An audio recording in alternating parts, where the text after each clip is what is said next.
hey, man, I love the Lord. I love my wife. She loves the Lord. She loves me. But man, like when her emotions come on strong, they become the ruler of the household.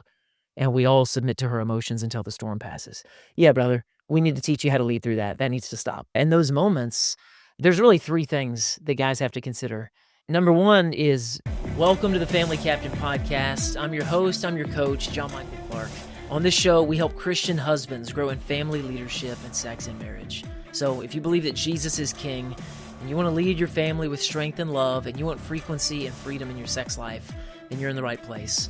We're going to help you build an incredible family culture where God is glorified and your family is blessed by your strong, loving leadership. Gentlemen, welcome to the Family Captain Podcast. I am your co-host, Chris Farrell. This show is designed to help you become the greatest man your wife and your kids have ever known. Mr. John Michael Clark, the Family Captain, builder, and leader. My dude, we're jumping into the emotional fire today. Where are we taking guys in this episode? We're going to talk to them about their hysterical wives. That's where we're going. We prepared well, and we're going to help our brothers navigate the feminine creature that is very other. By God's good design, she is not a man, she is a woman, and we're going to make sure that our brothers know how to not turn her into a man and how to help her be as feminine as God intended her to be, and how to help her walk that out in a way that looks like a godly woman, as he simultaneously is called to higher leadership along the way, so that he doesn't feel stumped anymore, so that he doesn't just feel overwhelmed by her big emotions, but he can help to lead her through those so that they both have this satisfaction, this pleasure, and this great reward for living in God's good design. I'm here for it, man. I'm here for it. Before we get into this, I think it would be helpful for us to kind of talk about like why this even happens and really just at what scale we're talking about. Because I know there's like a spectrum of like, my wife freaked out, she threw a dinner dish at me. Okay. Or there's less. And so take me to an example of what you mean by a wife being hysterical, and then we'll kind of jump into some of the reasons of why. Yeah, it's a good question, but it needs a lot of context Yeah. because the way I judge scenarios like this, and you've seen this with me many times and with our clients, even when you ask me on the podcast, you'll be like, Jane, what do you say to a guy who, and you give me just one thing, and I'm like, I have 50 questions. Like, that's definitely some bad fruit, but I can't judge everything off of that because, hey man, my wife disrespected me like this over the dishwasher. I'm like, only a fool would give the full assessment of the marriage based off that moment. Now, if I could see it live in person, body language tells me a lot more, and there's other context that goes on with that. But if I'm just hearing a story of here's what happened yesterday, what do you say? I'm like, there's a lot more to it. Like, does she still laugh at your jokes? Well, yeah, of course. Like, we're still having a good time. Like, and y'all are having fun and frequent sex. And he's, oh yeah, absolutely, dude. Like, well, I just got two other pieces of intel that are massively telling. For sure. And that tells me that that bad example you gave a moment ago was probably just, hey, my sister's got flesh, just like I Mm, got flesh, just like we all got flesh, and she got into some of her flesh. It was feminine flesh, right. and it was a reaction to her emotions compared to I get the bad fruit example, and I'm like, "Does she still laugh at your jokes? Y'all having fun?" He's like, she's Here. not much of a smiler these days." I'm like, "That's not good." "Brother, y'all are having fun and frequent sex?" And he's like, no." I'm like, "Well, Mm. what's frequency?" And he's like, once a couple weeks or once a month." Or I'm like, "Okay." Like, Mhm. those are other like, hey, what would she say if you said, "Hey, beautiful, got dinner plans Friday night, taking you to such and such's, grandma's watching the kids." Like, is she saying yippee, hooray? Or is she saying like, "Yeah, I don't know." Like, those other pieces tell me a lot. One of those marriages is a total crisis if all that fruit is added up together. The other one's like, "Yeah, man, like, you're the guy that we're here to help." Not that we can't help the others, but, like, there's plenty of marriage ministries, Chris, that focus on crisis. For sure. That's not us. We're focused on the one who's like, "Yeah, we wanna help you go from good to great." Not everybody wants that. Plenty of people are satisfied with good enough. We're not. Yeah. Family captains aren't. So, Yes. that's how I parse that out a little bit, and I've gotta look at other fruit. But yeah, a wife who is a little bit anxious, a wife who is freaking out, or maybe a lot a bit anxious, but it's not her constant, um, she's not living in constant crisis. She's Yeah. not completely, an unrepentant or godless woman. Like, those would be bigger red flags. It's not that that brother can't lead through that. It's not that there's not a path forward, because there is, but it's kind of the bigger stuff. Like, there's kinda like 27 things that guy needs to do compared to our brother over here who's like, "Hey, man, I love the Lord. I love my wife. She loves the Lord. She loves me." But man, like, when her emotions come on strong, they kinda become the ruler of the household, and we all submit to her emotions until the storm passes. Yeah, brother, we need to teach you how to lead through that. That needs to stop. That's not good for her, that's not good for you. We're gonna teach you how to lead and to understand, like, she's got a lot working against her. She's got hormones, she's got stresses, she's got fears, she's got anxieties, a lot of things that are typical for women, Mhm. and we wanna help that brother navigate that and lead well. Yeah. So before we kind of dive into some more specifics in terms of like why this emotional fire happens, um, you and I both. I mean, how long you been married? 20 years? How long? 18. 18. We And I've been celebrated married 18 for last summer. 12. Right. So we're 30 years between the both of us. So we could answer a lot of these. I love the combined You thing. You like ever it, see that with dude? small businesses? We do it all the time. They're like, "We have 700 years of plumbing experience." I'm like, "Okay, guys, I love it. I love it. I 30 don't think years that of comes marriage together." experience. But I'm here Oh for my it. Keep god. going. Yes. Yes. Okay. So the gaps we couldn't fill, we chatted with our wives and we're like, hey, like, let's bring some credibility to this. Like, why?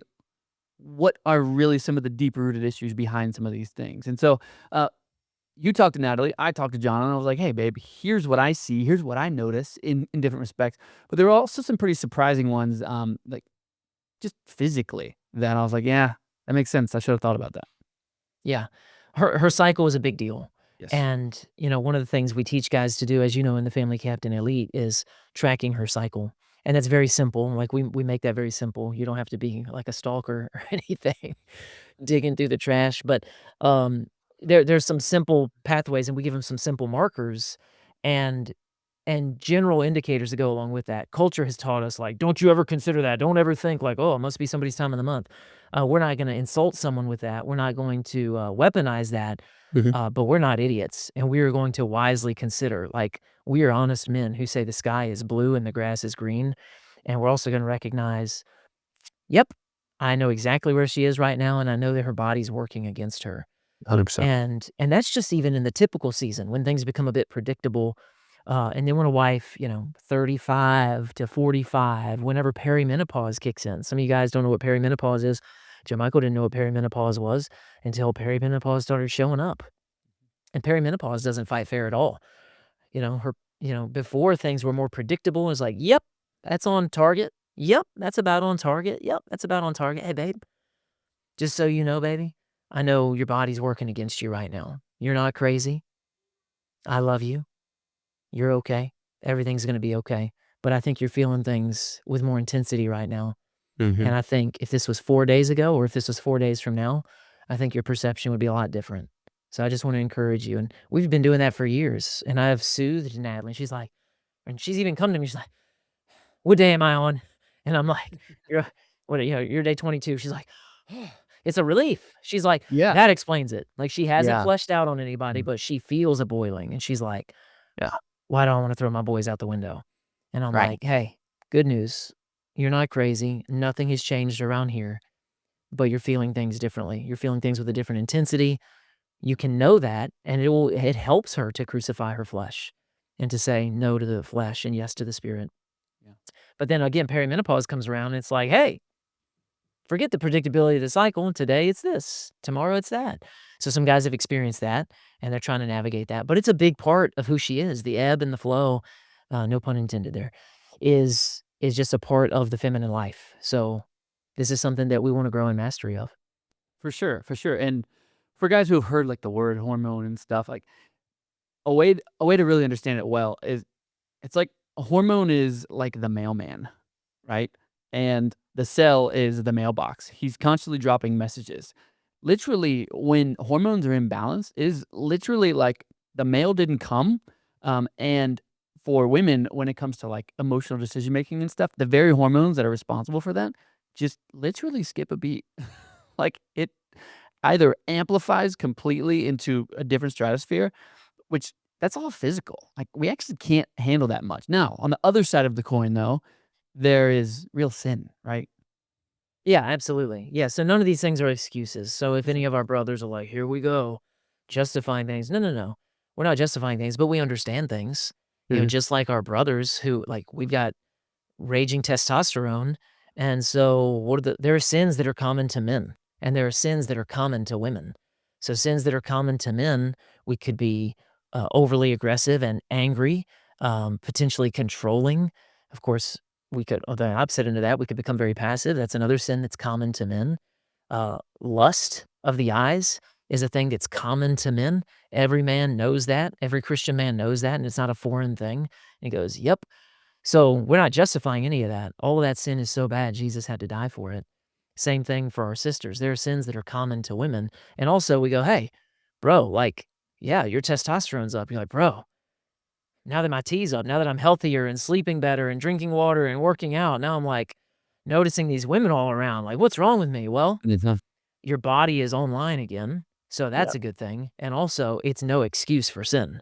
So, let's continue to grow in self-control and make sure that our eyes are pointed exactly where they're supposed to, and that our heart, most importantly, is pointed to the Lord, and same thing to our sisters. "Hey, my sister in Christ, my wife, I know you're feeling this way.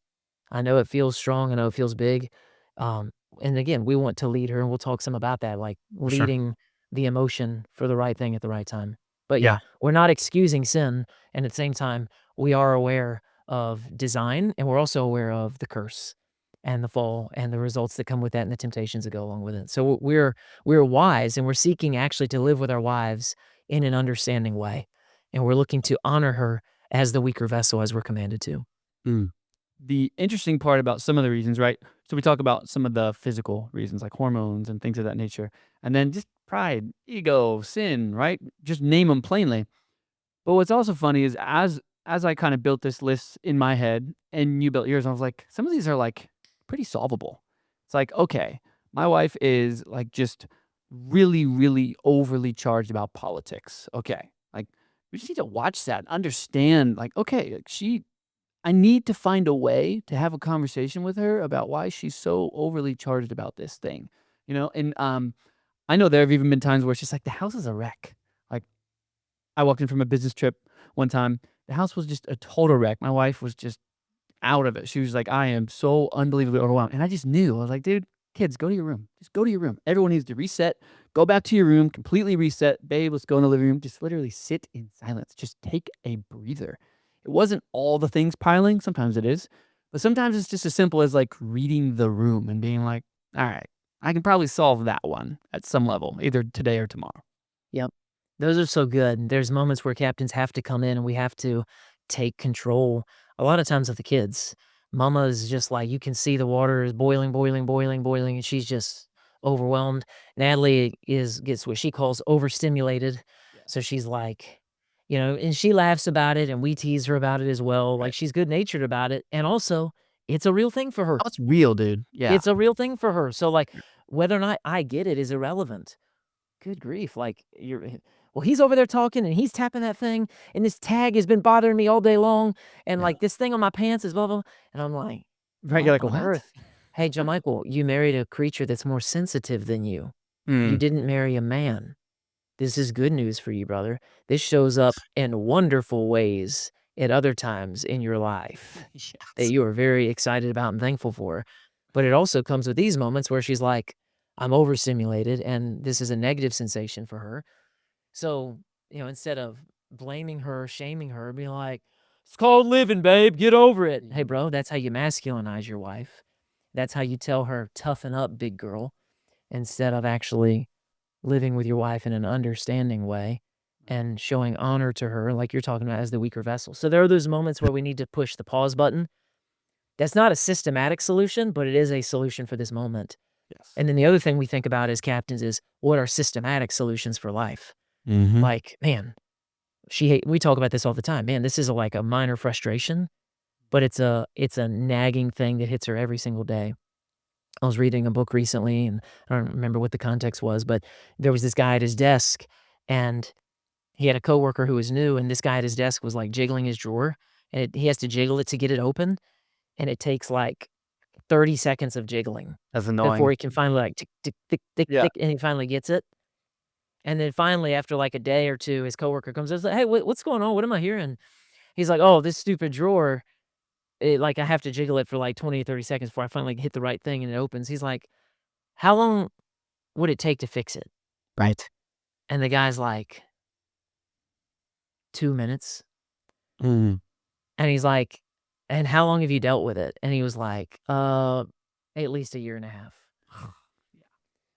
But we've all been Yeah. there. Oh, Like, I am guilty of those 2 things. minutes Yes. of like, I don't wanna Yes. stop for 2 minutes right now. I'll do the 100%. 30 seconds right now. I have a thing we have to do for our podcast setup that I still haven't fixed, and it's been over a year, and I'm like, "I need Mm. to get that done."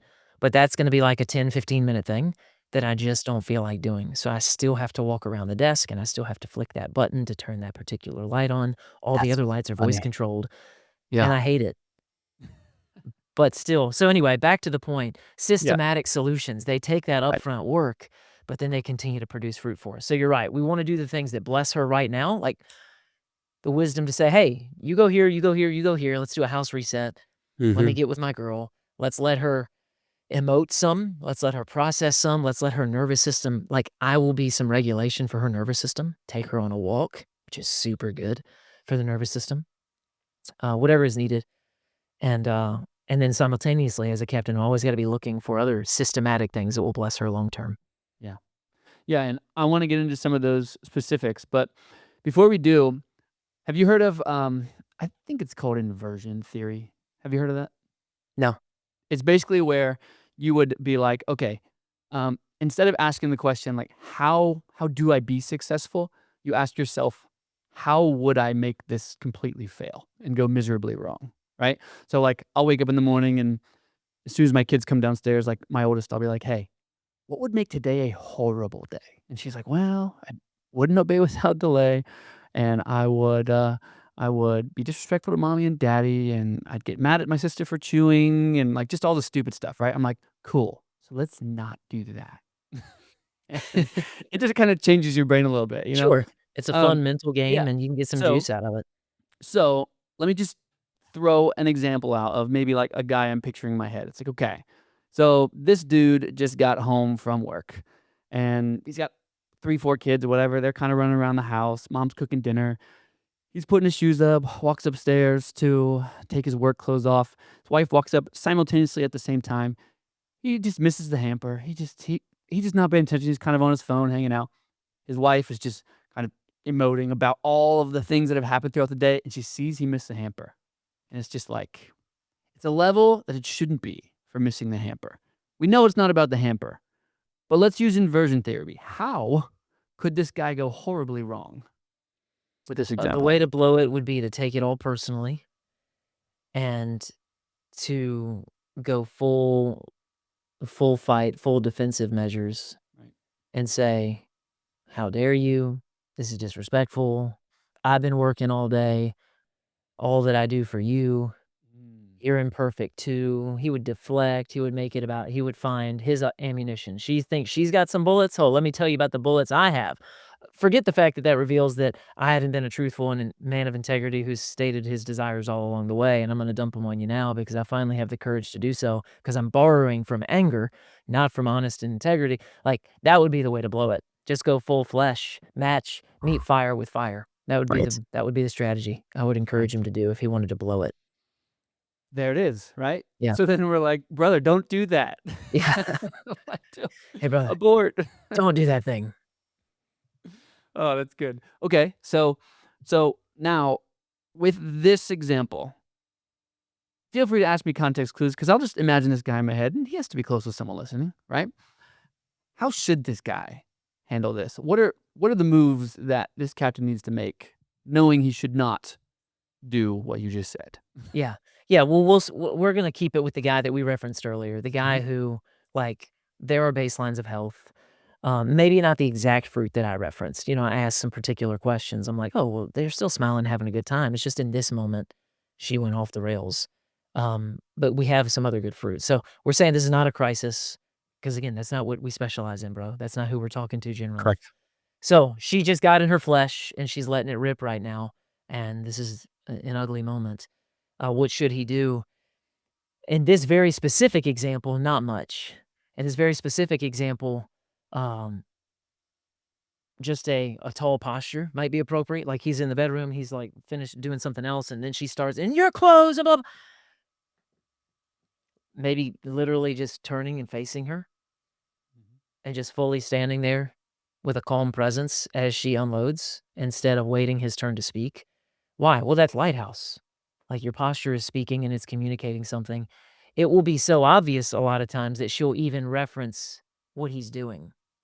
"Oh, look Mm. at you being like, if she's really gone, if she's really fleshed up, then she'll even recognize his self-control. Because if I poop my pants in this argument, Chris, and you haven't, I'm getting more embarrassed the more I poop. I'm just pooping everywhere in the floor, and you're just watching me poop in the floor, and I'm Getting like, smelly. "Oh, so you think you're so great, Chris, because you don't poop in the floor." I'm becoming a little bit more, embarrassed as I Uh, continue, but that is his best move in that moment. She's clearly not open to coaching, correction, direction of any kind, so he's gonna wanna go with gentleness, calmness. "Hey, babe, I know you've got a lot on you today, but I do not recognize this woman right now, and we need to regroup, and we can follow up on some of this stuff later." "Well, are you gonna pick up your pants?" "I'm not gonna answer for my pants right now. Um, yeah, you know what? My pants do need to go in the hamper. Why should you put your pants in the hamper, bros?" Because that's where they go. yeah, it's the right thing to do. Not because you're obeying mommy. Right. "Well, I'm gonna show her by principle that I'm not gonna pick them up." No, that's actually an ego decision at that point. Your pants objectively, It's legitimately very go good. in the hamper. So, if you threw them beside him, "Well, Jamichael, I'm gonna wear them again." Well, that's fair enough, but put them somewhere else and don't make her think you just missed and you're just being trifling. So, Mm, if you're not being trifling and you're being strategic, that's fine. That's not my business. But I'm just saying don't be trifling or lazy. If there's triflingness and laziness, that's unacceptable. "Oh, my pants do need to go in the hamper, so I'll put them there." "But it's not just about that, it's about all this other stuff." "Hey, babe, I don't recognize you right now. My godly wife, this is uncharacteristic, and I'm gonna go back downstairs, and I'm gonna keep getting ready for dinner, and I'm gonna go play with the kids a little bit. I love you, and we can revisit some things later, but, right now, I know that the water temperature is hot and high."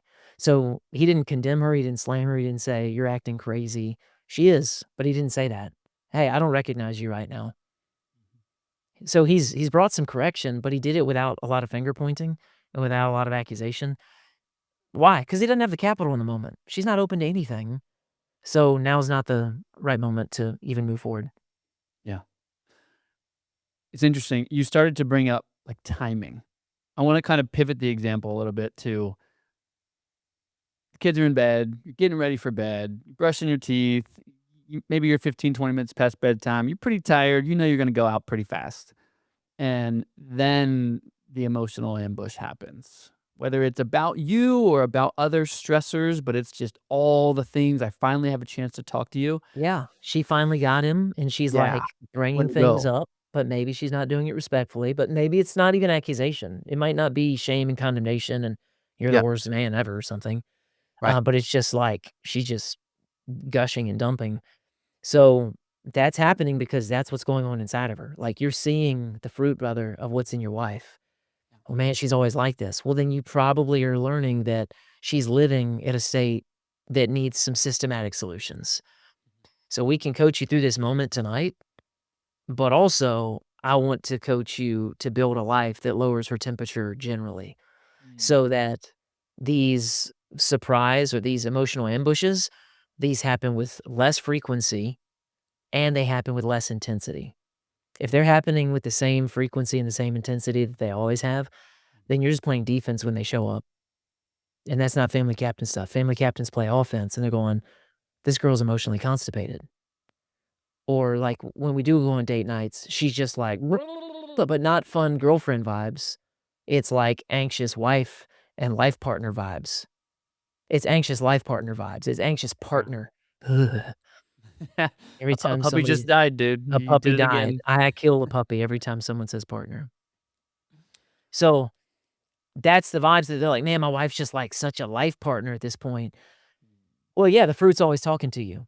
So now you know that you can be honest about what's going on, and you've gotta find ways to start to play offense. "Hey, how do I shift this dynamic for her overall?" But, yeah, in those moments, There's really 3 things that guys have to consider in those moments. Number 1 is don't take the bait, and we'll explain that.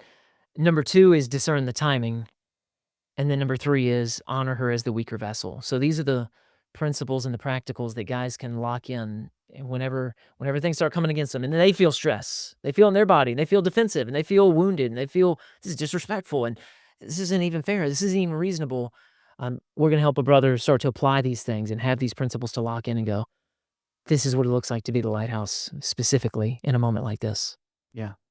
Okay. So when you say don't take the bait, um, does that have to do with the context of who she's firing at, or does it have to do with how you're responding? Yeah, it has everything to do with you. We're not gonna control her in any of these examples. We're gonna control ourselves. The number one thing we do wrong is we take it all personally. And I believe the reason we take it all personally is because we still do believe our wife is our life partner, and we really don't believe in headship. We actually still don't believe we're the head. So we don't see her coming to us for help. Forget the fact that she's doing a poor job of it, because she is. But we really don't even see her panic or her anxiety and disrespect that's mingled in with it. We don't see it as a cry for help to her head, her husband. We see it as our life partner, or worse, our superiors come to us with criticisms. And then we internalize that because our identity is built around what she thinks about us, which is really problematic, which is why we can never be the lighthouse if we're not secure in Christ. If you don't know who you are and what the Lord says about you, and you really don't rest in that, and you're really not a man of who lives in the presence of the Lord and has the word of God hidden in his heart so that he has his own security that isn't based upon her. She thinks I'm the greatest man who ever lived. Well, that's a sweet blessing. She thinks I'm the worst man who ever lived. Well, that sucks. But in either case, you've got to have a foundation that's bigger than her because she makes a terrible God. Yes. And we've all probably learned that in moments if we've idolized our wives and how much influence she has. She's still the most influential person in my life. I love her more than anybody else. I like her more than anybody else. I enjoy her more than anybody else. I respect her more than anybody else. I trust her more than anybody else. Natalie Clark should have more influence in my life than anybody else. The two have become one. She is my helper. She is the helper suitable for me. She's my dream girl. And also, she's not my head. So, step one, don't take it personally. That's what we mean when we say don't take the bait. Do not just join her in the storm. You know, the disciples come to wake up Jesus. Don't you care that we're perishing? Like the storm's going crazy. And he doesn't go, I didn't realize. I didn't realize. He was napping. It's not because he was a negligent leader.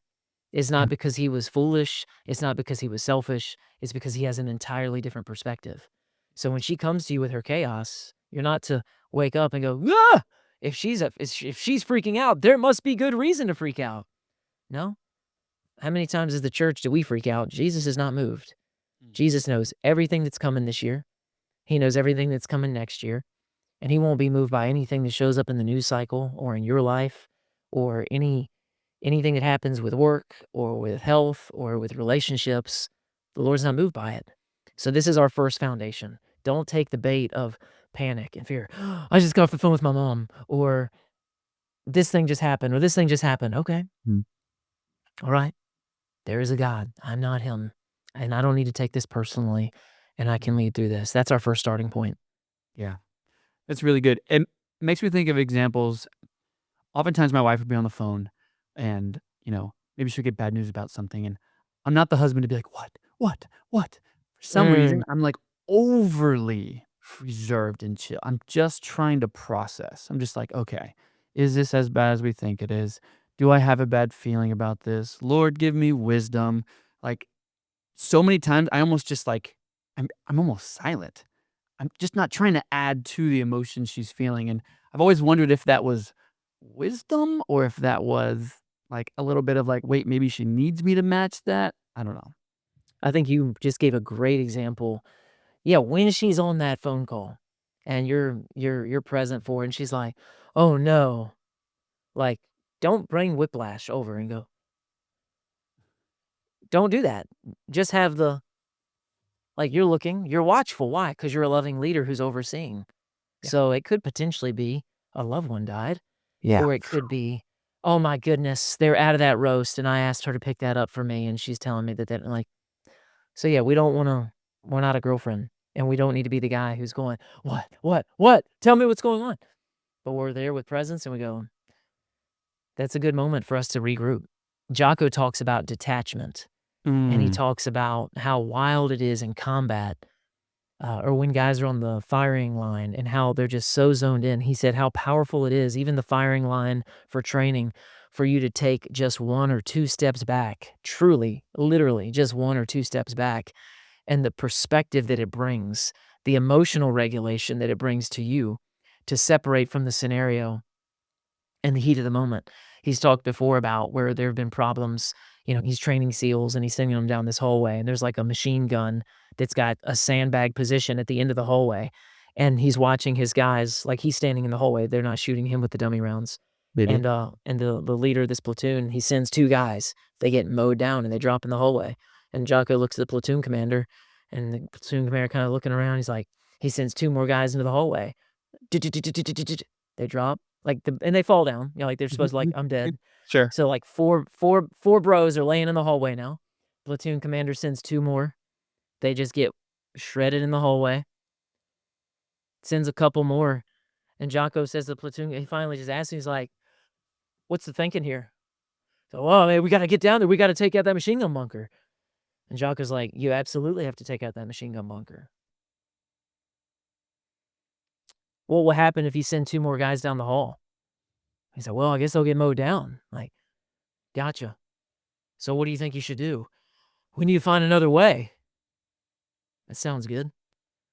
What might another way be?" "Well, maybe there's a window around there." "Okay. So what will you do about that?" "Yeah, I'm gonna send 2 guys around." There's a window, drop a grenade in, that guy's dead, move. But again, like, we keep facing the same problem the same way over and over and over, but that detachment, if we can separate ourselves for any degree, for any moment, and to reframe our perspective, Mm. it buys us emotional regulation, which actually enables us to love and serve better, to Yes. lead well, and leadership is a gift. Yes, it It's is. not selfishness, um, it's not self-focused, it's others-focused. So the calm that you want to bring to your wife is a gift, and I think it's perfect what you're doing. Yeah. Detachment. That's good. That's really good because also in emergency situations, I'll never forget we were on vacation and my boys were playing on this bed and there's this real sharp headboard and my one boy tripped over the other one and he just nails the bed and blood starts gushing out of his forehead. My wife's like, "Oh my gosh, there's blood all over the," like it was a scene, right? Everyone's freaking out and I'm just like almost in slow motion. I grab him, I look at his forehead, I'm like, "That doesn't seem too big. It's gonna clot here in the next couple of minutes. We're gonna need stitches, but like he's gonna be fine." And like I just remember just being very systematic, just very calm and chill. I can't do anything. If he bleeds out right there, freaking out is gonna do nothing. And so for that reason, now there'll be times where like my daughter will say things like, "It's always weird when daddy's gone because I'm afraid like if one of the boys choke or whatever, like nobody's gonna keep cool." And I'm just like, "Okay, yeah, I guess it's a gift. It's a gift, and I think you nailed it. It's detachment and making sure you're like, okay, cool. I'm properly detached so I can act the right way and operate the right way, not because I don't care. Right. Yeah, and this is a feature for you, Yeah, not a flaw. yeah, Just like her ability to feel is a feature, not a flaw. yes, Now, our logical perspective of things, like, okay, he's not going to die. I will apply, like, your logical thinking doesn't mean you don't care for your boy, but the logicalness could be taken to the stoic statue extreme, where does this guy care actually? But in moments of chaos, you want the man of calm presence who goes, "You this, you that, you then." Everybody goes, "Okay," and people can follow that, and you've provided a right. great gift to them in those moments. We want to avoid Mm, the stoic statue where some guys learn about stoicism, and then they put it on, but it's like a mask. Like it's a mask that they're wearing, and they're like, "What would a stoic guy do right now? What would Marcus Aurelius tell me right now?" It's like, bro, how about be led by the Holy Spirit and seek to look more like the head, the Lord Jesus Christ, who is the right thing at the right time. And yes, we are to be guided by the truths of God's word instead of guided by our emotions. But our wives do feel. It's a feature, not a flaw. And yet her Yes. flesh can amplify those things. So we bring that calm consistency right away, like Mhm. Jesus, woken up from the nap. He's not panicking. Oh my goodness. If I had known there was a storm, I would have done something differently. He Mm. brings his authority, he brings his leadership, and he brings calm to the situation. And then Mm. he brings rebuke to his disciples as well. Hey, where was your faith? He doesn't just absolutely go nuclear on them. He just goes, where was your faith? Mm. So there's a lesson in there as well. Bring the calm presence, bring the solution, and also, babe, it's going to be okay. Don't forget who you married. But of course, Jesus had the track record of proving that. It's not just a script that you can go run if you don't have the evidence for her to be able to have that trust. But that is the first starting point.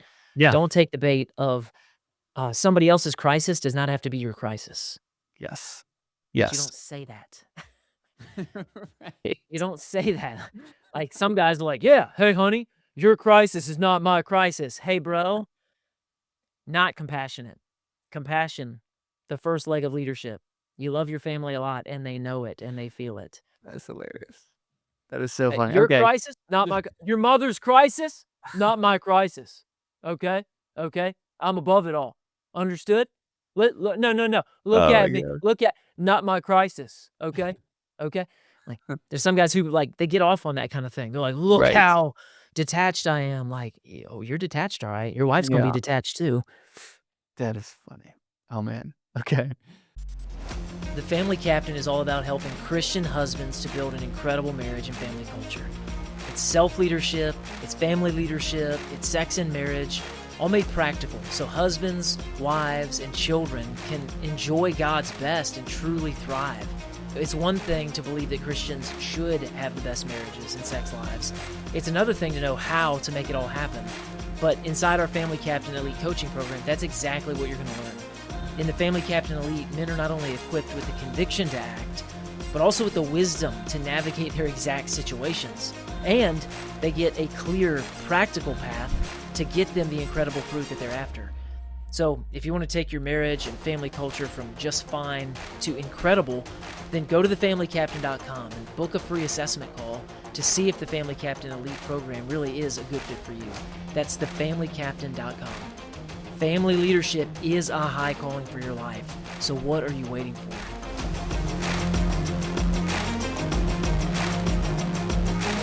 Move number 2 is discern the timing. And I have some specifics here in terms of questions because it's like, how do I discern if it's the right time? Is it just like it's too late, I'm tired? Is it you're just way too heated, you're just gonna see red and not hear me?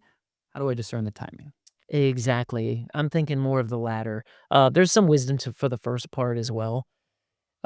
Christians have wisely taught for a long time from the scriptures, like, do not let the sun go down on your wrath, don't let the sun go down on your anger. I foolishly weaponized that though early in my marriage and thought, we cannot sleep until all is perfectly restored. Whereas if I could go back, I would say, hey, John Michael, you're a bit intense and we need some degree of restoration, but we don't have to solve everything tonight. You're trying to do a full audit on everything that was said, on everything that was done, and on the perfect plan for the future. That's being extra, bro. All right? Y'all been going at it for 2 hours. It's 12:30. You're both cooked. You love each other. You've prayed. Go to sleep. Okay? Like, there is a God. You're not him. It's your own anxiousness at this point. It's your own anxieties and fears, Joe Michael, that are actually saying, no, no, no, we're going to make sure. So there's a quick nugget to make reference to. It's too late. Should we continue? I do think there's a degree of, hey, we need to, hey, let's pour grace on this, babe. I know we're tired. We don't have to solve it all tonight. Lord, we thank you for your help and your forgiveness, baby. I love you. I'm frustrated. I know you love me, and I still know you're frustrated with me. But we can live with that for tonight. Everything's going to be okay. I made vows. You made vows. We're both keeping them. Let's go to sleep. God is good. Everything's going to be okay. Mm. There's such wisdom in that Yeah. for a brother to do that and to lead his wife to say, this is what's going to happen tonight, honey. All right, now to the other part is what I had more in mind. Discern the timing of frankly, do you have the capital in this moment? You might have the capital in the marriage to do so, and I'm trusting that this guy does. Later, he can be like, "Babe, earlier, you were out of line. You know I wanna help you process what you're feeling, but the way you did it was unacceptable." If it was disrespectful, if it was accusational and all that kinda stuff. Mhm. Or maybe not. It depends. But like the hamper example where she was being disrespectful and ugly towards him, that's the kind where, "Hey, brother, you need to just be patient, and you Yeah. need to revisit this later because 'cause you're wasting your breath and you're wasting capital. Don't Mhm. throw any dollars at this right now. You've got so many leadership dollars. Don't throw any at this at the moment. You can say a strong truth right now. 'Hey, babe, I do not recognize you right now, and I know you probably got a lot working against you, and I bet today has been heavy, but this ain't working.'" Well, that might be the wrong phrase. That might sound like something Yeah, that might "This that isn't might be working." We're not playing that game. Some people right. use stuff like that, Chris. That's, again, Yes. crisis people. True.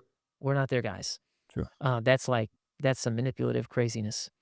Um, but, "Hey, babe, like, this exchange is not fruitful, so I'm gonna go back downstairs." So, that's where he's gotta just say, "Hey, Lord, I'm leaving her in your hands. Leave the Holy Spirit some room to work." We talked about not fighting fire with fire. We wanna fight fire with water. And there's a lot of wisdom in that to actually buy ourselves some time, buy her some time to go like, wow, he didn't get riled up with me. And she might even give a little bit more pushback. Whoa, I need to talk about this now. Well, if it's disrespectful, then no, we're not going to do this right now until it can be respectful. Now, the non disrespectful scenario where she's just, it's late, y'all are in bed, and all of a sudden her brain goes, "I'm freaking out." And she's going, "Hey, you're here. You're a hostage. You're a captive audience. I'm freaking out." Discerning that timing, you might need to sit up. You might need to go, "Hey, we're going to take a few minutes and I'm going to help you process some of this." So I'm stepping into leadership. I'm not just being vomited on. I'm going to step into leadership and I'm going to say, "Tell me what's going on." I'm reframing what's happening. In one of those moments, I was being ambushed. I'm turning her ambush into I'm sitting up. I'm choosing to be compassionate, which ties into our third point, which is Mhm. live with your wife, honor her as the weaker vessel, live with her in an Yes. understanding way, and go, "Hey, dude, she's not being disrespectful, but she's got a lot on her. Help her to process her emotions. Maybe she's emotionally constipated. She's just feeling big feelings right now. Don't condemn her for it.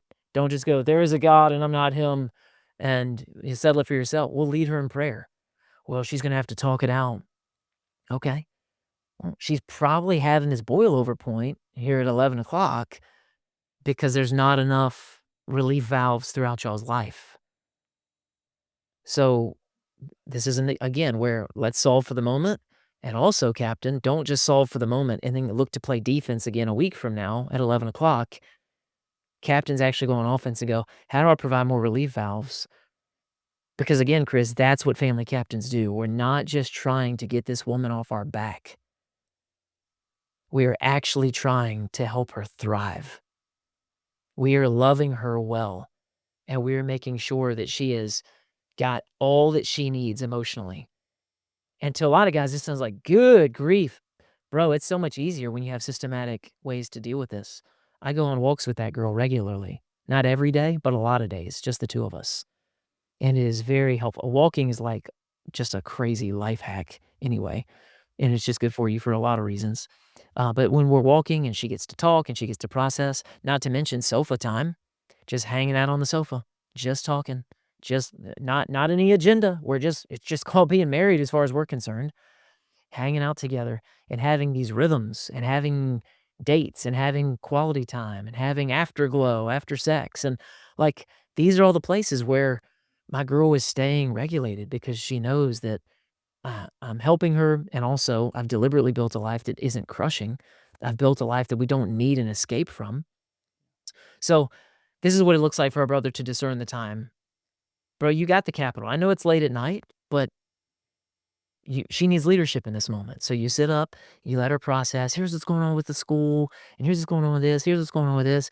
You pull out your notepad beside the bed. You pull up your phone. You start making a couple notes, and you're not just like, get it out, get it out, get it out. You done? We're not just saying, "Do you need me to listen or do you need me to fix it?" We don't ask our wives how to lead our wives, just like we don't ask our children how to lead our children, just like we don't ask our staff how to lead our staff. Leadership provides what's best. and she needs both. She needs me to listen, and then I'm gonna bring leadership, and I'm not asking her permission. "Hey, baby, here's how we're gonna handle this. Here's how we're gonna handle that. Give me some more context on that situation." "Well, this and that and the other and this, that, and the other." "Alright, well, to me, it sounds like it should go like this." "Well, that wouldn't work, babe, because blah, blah, blah." So here's what we're gonna do. I'm leading her through this stuff, but I'm also aware as she's sharing all of this, like, "Man, I've been too detached." Like, she's been alone, and she's got a lot of weight on her, and it's overwhelming for her. This is easy stuff for me. A lot of husbands feel like, "Are you serious? This is so light." This is like we're like, "Wow, I wish my problems were these problems." Like, a lot of guys feel that. Like, "Really? That's your problem?" Like, and egotistical guys will be like, they'll wanna tell their wife how big their own problems are. Like, "Babe, Exactly. your stuff compared to my stuff," like, "Hey, bro, y you don't realize that you're ahead." And and you're, like, rubbing her nose in it. It's like, imagine your children coming, you're like, "Daddy, blah, blah, blah, blah," and you be like, "You can't find your doll? Do you know what I'm facing right now?" Like, Right. it's called Right. welcome to leadership, brother. Like, that's not her job. Like, do your part and love your people well. So when guys really understand leadership, they take pleasure in giving leadership and not letting everybody know, "Hey, I'm the leader in case you didn't notice, and my problems are way bigger than yours." Like, well, duh. Yeah, of course they are, brother. Keep up the great work, man. That's what we need you up there. That's why we need you having big, broad shoulders. That's why we need you having a sharp mind. That's why we need you deeply connected to the Lord. But you're not comparing yourself to your wife. You're blessing your wife. It's good that Yeah. her problems are not as heavy. Take more of them on. So that's what we mean when we're talking about discerning the timing. You started to segue really nicely into honoring the weaker vessel, and you just said it. Dude, that it's just such a perfect example. I did it early in my marriage. I would play the comparison game. I'd be like, "Oh, yeah, you have this, well, I have this." It's just but you bring up such a great point. The Bible literally says, was it First Peter? It says, "The woman is the weaker vessel." Like, he meant that. Like, Yeah. there's real vulnerability, like, it's not a slam, it's just true. And Right. so, you said it, "I'm carrying a heavier backpack." Okay. Yeah. She's I'm not not less gonna valuable. I'm not more valuable. These are just Yeah. I'm not realities that gonna we try to get her acknowledge. to see that my backpack is heavier, just it is heavier because I was designed to carry it, right? And And the so more I carry, the more she'll recognize that yeah, anyway, and she'll be right. thankful for it. Well, thank you so much. You're welcome. I love to give to you. I love to provide for you. I love to lead Yes. you. Yes. There it Thank is. you for being thankful. That blesses me. That's what I want. Gratitude. That blesses me. You're such a gift to me, woman. Yeah.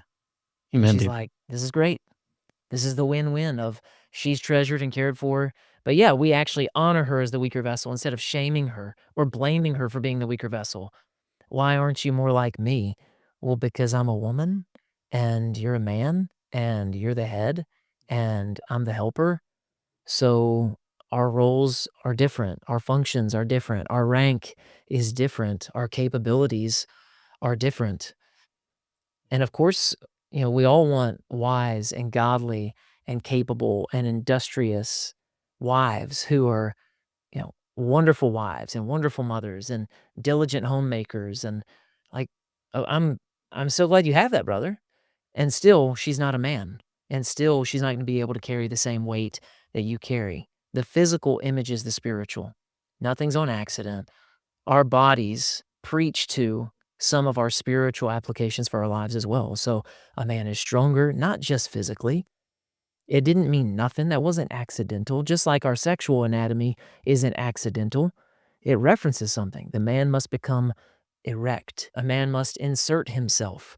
So we're not making a middle school joke there. We're actually saying, like, that's what a masculine life looks like. A man must become erect and insert himself into scenarios, into danger, and all kinds of things, and then become fruitful as he plants seed, and then there becomes multiplication.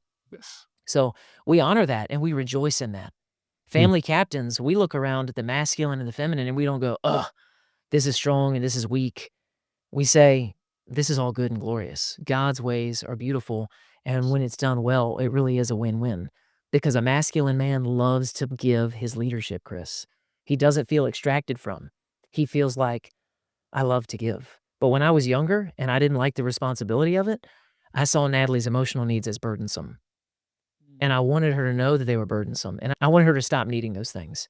I was trying to train her to be less emotional because I didn't want the responsibility of leading her through it because I didn't know how to, frankly.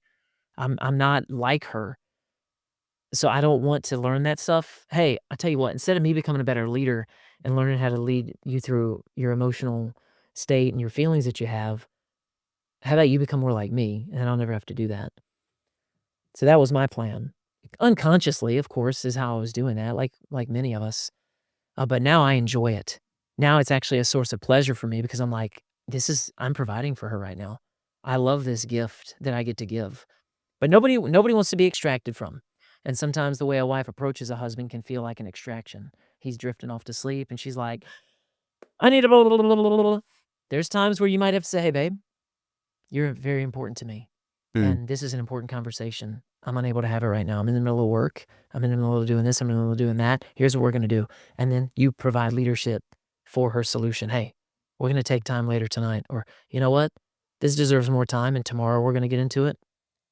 Or right now I can give you only 5 minutes, but you're so important to me that we're going to book even more time. And I'm going to navigate this stuff and zoom in with you. You keep providing leadership so that you're not just a hostage who gets ambushed. And you're like, I just gotta, I have to submit to it whenever it comes. Mhm. No, we have to lead her through it as often as it happens. And then, of course, we're still looking for systematic ways to lessen the frequency because she stays regulated. She stays regulated. We keep the pot at the proper temperature, so it's just perfectly simmering all the time. There's always some steam coming off, just perfectly, and she's able to be flowing, and she's like, "Yep, I'm in flow, and I get to be a feminine." She's flowing like a dress. Like, it feels right to her, and instead of the pot boils over and we have to come lift the lid and, like, lift it off the burner, and we're like, "Panic, panic, panic," we're playing defense, but instead we learn how to find the right temperature because we're building a whole life overall in a family culture that actually helps her to go, "Ah, these rhythms are." I stay refreshed and I don't get constipated. Yeah. Dude, super insightful. And what I'm pulling from this in many ways, and I hope guys are too, is that it's not that we need to be perfect men, but we need to be rooted. We need to be grounded. So for a guy who's like, you know what, JM, Chris, for real, I wouldn't say I am, right? The ambush comes. I try and weather the storm. I often take the bait. I don't discern whether it's the right time. I am playing the comparison game and I'm not honoring her as a weaker vessel. And I know that's what captains should do. What's the next step for this brother if he really wants to fast track? He needs to start really identifying where he's rejecting responsibility. He needs to ask himself the why of, "Why am I avoiding this?" And then, like we've done before, go a layer deeper. "Why are you avoiding that?" And then, "Why are you avoiding that?" And by the time he gets to his 3rd why are you reacting that way? "Well, because she's disrespectful." "Yeah. Why is that a problem?" Mm. "Because it makes me mad." "Yeah, yeah, yeah, yeah, yeah." Keep going. "Why does it make you mad?" "'Cause it's not fair." "Tell me more about that. Why is it not fair?" "Because I work hard too, and she doesn't see any of that." "And why is that a problem?" Like, we're getting to, "I feel unrecognized," or we're getting to, "I'm insecure," or we're getting to, "I her validation is too meaningful to me, frankly." Mhm. So he's gotta identify his responsibilities. Like I've said many times, that was the key for me. I didn't become a man until I was 27, 28 years old. Well, Mhm. what made you become a man? Responsibility, taking ownership for the outcomes. I had responsibility for some things along the way, but when I really started taking responsibility for my emotional state and her emotional state and our marriage and the household and just all the things, that's when we really started to level up fast and furious. As far as the There it fast track goes, the Mhm. fast track is coaching. The fast track is brotherhood. The fast track is a step-by-step systematic approach to know, all right, what do I do? There's much work that could be done. The parable of the talents, Jesus talks about the guy who got one talent. He went and buried it in the ground. So he took some action. There was activity. And digging a hole is hard work for who ever dug a hole. Hard Anyone work. who's ever worked with a shovel knows it's not easy, but he did the wrong work. So we don't want guys to go out and just do, I'm trying stuff. Well, you don't need to just try stuff. The command was not to bury the talent or dig a hole. The command was to multiply it. So that's what the Family Captain Elite coaching program is that we built for guys. It's an actual systematic, hey, here's how you can level up and avoid a lot of the pitfalls and avoid a lot of the problems that John Michael and others have made along the way. So that's what we do with guys, man. They should book a call with the team. They can find out more about that. Yep, all the information below in the description. Jan, my man, 2013 Chris, newly married Chris, could have really used this episode. But, Bro, 2007 John Michael could have really used a lot as well. But, yeah, man. Well, we are where we are, and we're doing the best we can. And we were ignorant, Chris. yes. Well, once we got revelation on this stuff, if we didn't follow through and obey, then we would become stupid. So plenty of us were just ignorant. Family captain listeners, they cannot claim ignorance. They will not be able to stand before the Lord and say, True. "I didn't know, I Mm, didn't dude. understand." So we're responsible Yeah. for what the Lord has given, and Yes. even with this knowledge and with this revelation. So get after it, Yep. brothers. Amen. We are now accountable to what we know better, do better. And hey, bro, if you're not rooted, and again, check the information below. Book a call with the team. And JM, awesome stuff, man. Till next time. Go captain your ship. Thanks for listening to this episode of the Family Captain Podcast. Now go take some action and serve by leading well. Also subscribe, leave a review so more men can find the podcast and be helped. And if you're ready to take your growth to the next level and you'd like more support, check out thefamilycaptain.com for our resources that'll help you accelerate your journey. And until next time, go captain your ship.